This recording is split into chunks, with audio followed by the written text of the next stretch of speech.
I am Karina Dietman. I'm the Vice President of Communications at the Swedish Exhibition Congress Centre and Gothia Towers. So the Swedish Exhibition Congress Centre and Gothia Towers is situated in the heart of Gothenburg. We have a great mixture of culture. We are located just by the west coast with an absolutely beautiful archipelago. Our business model is everything under one roof. So we have hospitality, we have 1,200 guest rooms, 4 and 5-star concept, a 3-story spa, 40,000 square meters of exhibition space, and a lot of meeting rooms as well. One of our biggest challenges is to find enough space. We get more requirements and more demands and more questions from global companies. And for us to meet the challenge, we also need to be a lot more flexible. Skyfold we first got contact with was actually the client who saw Skyfold walls in Singapore and was quite enthusiastic about the possibilities they had. My name is Olof Hallbery. I'm an architect and I'm working at Abako Architects in Gothenburg. We choose Skyfold walls in comparison to traditional walls because they solve a few problems that traditional walls don't do.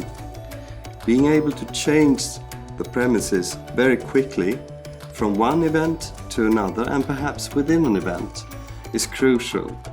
The acoustic is very important as well because we can have 2 different shows in parallel.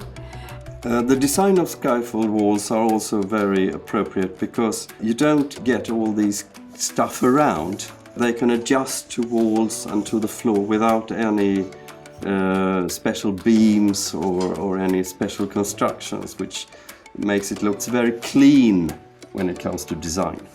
The Skyfold walls needs less manpower. It's a faster solution. It doesn't take more than 4 minutes to use them. You press the button and that's it. Being able to change the premises very quickly from one event to another and perhaps within an event is crucial. That's where you can save money and be effective and put as many events as possible in the calendar. The acoustic is outstanding. We can isolate different spaces and it gives us a lot of flexibility, of course. One interesting thing is also that they could be part of the fire protection system. The walls are, when they are down and there are lots of people inside the exhibition hall, if the fire alarm would go on and there would be a fire, they could go up to a quite low level to let people escape. But then, since they are on a low level, they still keep the smoke from coming out, so the smoke in the biggest exhibition hall stays. As we have the walls, we could also have more events in parallel, which is more lucrative for us. We can make more money, and still they're just efficient and sufficient for acoustics and flexibility and all kinds of things.